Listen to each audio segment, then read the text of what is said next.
दोस्तों prime minister youth laptop scheme का बाकायदा तौर पर जो है वो आगाज़ हो चुका है। अब आप जो है वो इसके लिए ऑनलाइन घर बैठे अप्लाई कर सकते हैं और इसमें जो है वो आपको प्राइम मिनिस्टर यूथ प्रोग्राम की जानिब से ऑफ कॉस्ट जो है वो लैपटॉप जो है वो दिया जाएगा। तो आज की इस वीडियो में आपको बताने वाला हूँ कि आप किस तरह से प्राइम मिनिस्टर यूथ प्रोग्राम के लैपटॉप स्कीम में किस तरह से अप्लाई कर सकते हैं। बिल्कुल ही सिंपल स्टेप्स हैं, आपने सिर्फ वीडियो को पूरा देखना है और आप जो है वो इसमें घर बैठे आसानी से अप्लाई कर सकते हैं। और सबसे अच्छी चीज़ ये है कि जैसे कि पंजाब में लैपटॉप स्कीम स्टार्ट हुई थी, ये जो है prime minister youth laptop scheme है, जो कि पूरे पाकिस्तान के लोग जो है वो इससे फ़ायदा उठा सकते हैं। कौन-कौन से शराइत हैं और कौन-कौन से लोग जो हैं वो इसके लिए हैं, ये सारी की सारी डिटेल जो है वो इस वीडियो में तफसील से होने वाली है। वीडियो को पूरा देखिएगा ताकि आपको सारी चीज़ें क्लियर समझ आ जाए। वो कोई भी स्टेप मिस करते हैं तो देन आपकी एप्लीकेशन जो है वो रिजेक्ट हो सकती है। तो इसलिए वीडियो को पूरा देखें और घर बैठे आसानी से इसके लिए अप्लाई करें। चलते हैं कंप्यूटर की स्क्रीन पे। कंप्यूटर की स्टेप्स से पहले अगर आपने अब तक हमारा चैनल सब्सक्राइब नहीं किया तो चैनल सब्सक्राइब कर लीजिए, साथ बेल का आइकन होगा उसे लाजमी दबाइएगा ताकि मेरी हर आने वाली वीडियो का नोटिफिकेशन आपको मिलता रहे। तो चलते हैं हम कंप्यूटर की स्क्रीन पे। दोस्तों हम कंप्यूटर की स्क्रीन पे आ चुके हैं। आप चाहे मोबाइल के ऊपर हैं या लैपटॉप के ऊपर हैं, आप इसके लिए अप्लाई कर सकते हैं। तो सबसे पहले आपने अपना क्रोम जो है वो ओपन कर लेना है, चाहे वो मोबाइल के अंदर है चाहे लैपटॉप के अंदर है। उसके बाद आपने सिंपल लिखना है PM लैपटॉप स्कीम 2025।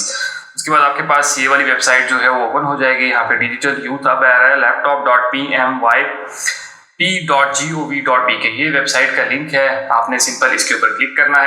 जैसे इसके ऊपर क्लिक करेंगे तो आपके सामने कुछ जो है यहाँ पे डिटेल्स आ जाएंगी। सबसे पहले तो आपने वो सारी चीज़ें चेक कर लेनी है, जिसमें ये है कि लिस्ट ऑफ एलिजिबल यूनिवर्सिटीज़ कौन कौन सी हैं। उसमें यहाँ पे इन्होंने पूरा का पूरा डिटेल दी हुई है। आपको यहाँ पे अपनी जो भी जो यूनिवर्सिटी है वो यहाँ से आपको सर्च हो जाएगी कि आपकी यूनिवर्सिटी इसमें है या नहीं है। तो यहाँ पे काफ़ी लंबी लिस्ट है, आपने यहाँ पर जो है वो अपनी यूनिवर्सिटी देख लेनी है। अगर तो आपकी इसके अंदर यूनिवर्सिटी है तो देन आप फर्दर स्टेप पे ऊपर जा सकते हैं, ठीक है। उसके लिए सेकंड स्टेप आ जाता है कि पहला स्टेप तो अगर आपकी यूनिवर्सिटी है तो ठीक है। उसके बाद जो है वो आई एम एलिजिबल के ऊपर हम क्लिक करेंगे। यहाँ पर थोड़ी सी डिटेल्स मैं आपको बताता चलूँ। ये है कि आपकी जो है वो एलिजिबल क्राइटेरिया में डिग्री नेम और ड्यूरेशन और डेट ऑफ एडमिशन जो है वो यहाँ पर होनी चाहिए ग्रेटर देन और आफ्टर। मतलब आपकी जो है अगर आप PhD कर रहे हैं तो आपकी ड्यूरेशन जो है 5 साल और आपकी जो एडमिशन की डेट वो 31 दिसंबर 2020 होनी चाहिए या इससे ऊपर होनी चाहिए। इसी तरह MS और MPhil के लिए 2 इयर्स ड्यूरेशन होनी चाहिए और 31 दिसंबर 2023 को एडमिशन लिया हो या इससे ऊपर। मतलब इस डेटों को आपने अगर इन डिग्रीज में एडमिशन लिया है तो इसकी डेट जो है वो ये होनी चाहिए या इसके बाद होना चाहिए, ठीक है। सबसे पहली चीज़ ये वाली चीज़ यहाँ पे होनी चाहिए।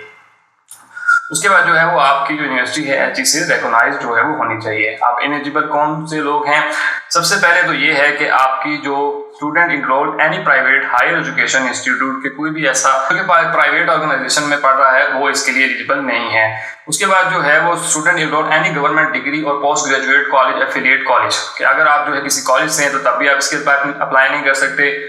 Student would have already receive a laptop, आपने अगर कोई पहले जो है स्कीम से लैपटॉप लिया वो भी इसके लिए एलिजिबल नहीं है।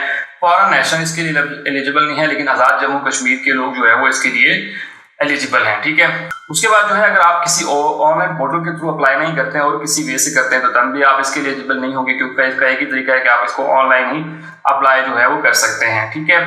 उसके बाद जो है वो आपके जो डॉक्यूमेंट्स हैं वो सारे पूरे होने चाहिए, किसी तरह की गलती नहीं होनी चाहिए। जो इन्फॉर्मेशन आप दें वो सारी की सारी जो है वो ठीक होनी चाहिए। तो अगर आपकी ये सारी चीज़ें हैं तो देन आप इसके लिए अप्लाई कर सकते हैं।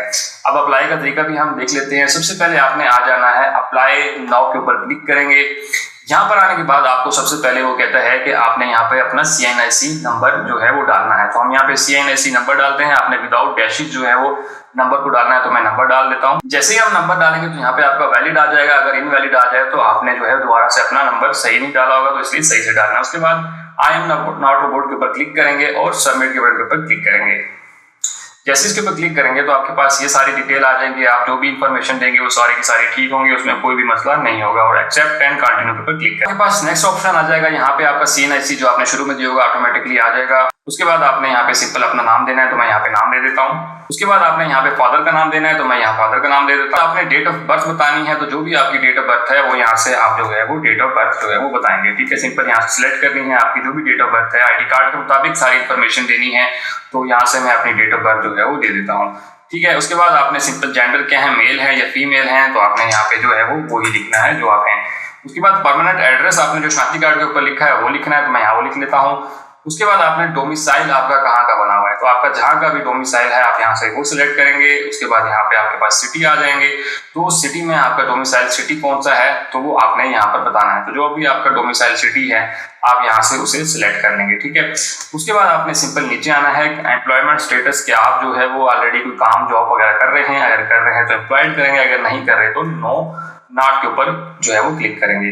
अगर आप जो है वो जॉब कर भी रहे हैं तो अगर आप सही बताते हैं तो उससे कोई इफेक्ट नहीं पड़ता, लैपटॉप स्कीम आपको जो है वो लैपटॉप मिलेगा ही मिलेगा। उसके बाद जो है अगर आप डिसेबल स्टूडेंट हैं तो यस करेंगे, अगर नहीं है तो नो के बटन पर क्लिक करेंगे।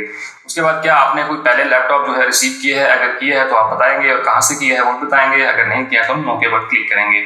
उसके बाद आपने सिंपल नेक्स्ट के बटन के ऊपर क्लिक करेंगे। उसके बाद हमारे पास नेक्स्ट ऑप्शन आ जाता है, यहाँ पे आपने एनरोलमेंट नंबर मतलब जो आपका रोल नंबर है यूनिवर्सिटी का वो आपने यहाँ पे लिखना है, तो मैं वो यहाँ पे लिख देता हूँ। उसके बाद जो है आपका जो कैंपस है उसका सिटी कौन सा है तो आप यहाँ से सिटी सिलेक्ट करेंगे, जो भी आपका जो है वो जहाँ भी यूनिवर्सिटी है आपका वो शहर आपने यहाँ से सिलेक्ट करना है, तो मैं यहाँ से वो सिलेक्ट कर लेता हूँ।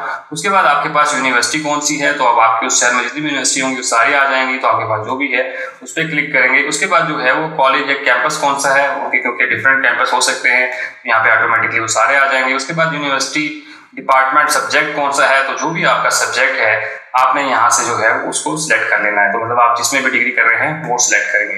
उसके बाद जो है डिग्री लेवल क्या है आपका, आप मास्टर कर रहे हैं या बैचलर कर रहे हैं तो जो भी कर रहे हैं आप उस पर क्लिक करेंगे। Degree programme currently enrolled in के आप किसमें जो है एडमिशन जो है एनरोल्ड हैं वो लिखेंगे, वो प्रोग्राम की ड्यूरेशन जो है ऑटोमेटिकली आ जाएगी और सारा कुछ आ जाएगा। उसके बाद जो है आपने यहाँ से डेट ऑफ एडमिशन जो है वो लिखनी है कि आपने किस डेट को एडमिशन लिया था, तो वो आप यहाँ से जो है वो लिखेंगे। उसके बाद जो है वो डेट ऑफ कंप्लीशन ऑटोमेटिकली यहाँ पे आ जाएगी। सेमेस्टर सिस्टम है आपका या एनुअल सिस्टम है, तो आपका जो भी है आप यहाँ से वो सिलेक्ट करेंगे। उसके बाद जो है वो आपका सेमेस्टर कौन सा, पहला दूसरा तीसरा जो भी आपका सेमेस्टर है आप यहाँ से वो सिलेक्ट करेंगे। ईयर जो है वो स्टडी ईयर आपके जो है वो कौन से हैं, आप फर्स्ट ईयर है, सेकंड ईयर है, थर्ड ईयर है, फोर्थ है। उसके बाद जो है आप यहाँ से वो सिलेक्ट करेंगे। तो मैम साहब को 4 साल मेरे स्टडी के हैं तो वो मैंने लिख लिए। उसके बाद जो है यहाँ पर आपकी HACC मतलब आप सेकंड ईयर में आपके मार्क्स कितने थे, तो जितने भी थे वो आपने यहाँ पर जो है लिखना है। और डॉट के बाद आपकी जो परसेंटेज वाले होते हैं मतलब परसेंटेज के डॉट के बाद जो भी होंगे 2-3 होता है जैसे, या 2-3 जो भी है आपका वो लिखेंगे। उसके बाद ग्रेडिंग सिस्टम क्या था आपका उस टाइम, मैं कहता हूँ CGPA सिस्टम था, तो मैं यहाँ पे CGPA लिख लूंगा। 3 पॉइंट जो भी मेरा CGPA है मैं यहाँ पे लिख लूंगा। उसके बाद परसेंटेज ऑटोमेटिकली आपकी यहाँ पर आ जाएगी। ये सारा कुछ देने के बाद आपने सिंपल नेक्स्ट के सेक्टर के ऊपर क्लिक करेंगे। जैसे इसके ऊपर क्लिक करेंगे तो आपने यहाँ पे सिंपल अपना फोन नंबर देना है, तो मैं यहाँ पे अपना फोन नंबर दे देता हूँ। उसके बाद आप जो है जैसे फोन नंबर देंगे तो यहाँ पे वेरीफाई करेगा और उसके ऊपर कोड सेंड करना है। आपने सिंपल सेंड कोड के बटन के ऊपर क्लिक करेंगे तो आपका जो है वो कोड उसके ऊपर सेंड हो गया और यहाँ पे मुझे कोड जो है वो रिसीव हो चुका है, तो सिंपल मैं कोड ऐड कर देता हूँ।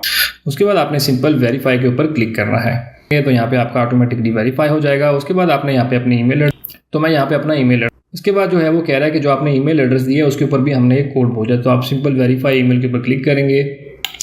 तो यहाँ पे आप देख सकते हैं कि मुझे उन्होंने ईमेल के ऊपर भी कोड भेजा, तो मैं सिंपल अपनी ईमेल चेक कर लेता हूँ। तो यहाँ पर आप देख सकते हैं कि मुझे ईमेल के ऊपर भी कोड आ चुका है। मैं इसको कॉपी करता हूँ, यहाँ पर इसको मैं दोबारा से पेस्ट कर देता हूँ। तो यहाँ पे मैंने कोड जो है पेस्ट कर दिया और सिंपल वेरीफाई कोड के ऊपर क्लिक करेंगे। तो यहाँ पे देखें कि मेरा कोड भी जो है वेरीफाई हो गया। और उसके बाद आई एम नॉट रोबोट के ऊपर क्लिक करेंगे और उसके बाद क्लिक करने के बाद आपने सिंपल क्या करना है, सबमिट के बटन के ऊपर क्लिक करना है। तो दोस्तों ये वो सारी डिटेल थी कि आप किस तरह से prime minister youth laptop scheme के लिए जो है अप्लाई कर सकते हैं। होप्स आपको सारी चीज़ें क्लियर समझ आ गई होंगी। अगर आपका फिर भी कोई क्वेश्चन हो तो मुझे कमेंट सेक्शन में लाजमी बताइएगा। सबसे इंपॉर्टेंट ये कि दूसरे दोस्तों की वीडियो लाजमी शेयर कीजिए ताकि बाकी लोग भी इससे फायदा उठा सकें। और सबसे आखिर में अगर आपने अब तक हमारा चैनल सब्सक्राइब नहीं किया तो चैनल सब्सक्राइब कर लीजिए, साथ बेल का आइकन होगा उसे लाजमी दबाइएगा ताकि मेरी हर आने वाली वीडियो का नोटिफिकेशन आपको मिलता रहे। दोस्तों मिलते हैं इस तरह की अगली वीडियो में, तब तक के लिए मुझे इजाज़त दीजिए। अल्लाह हाफिज़।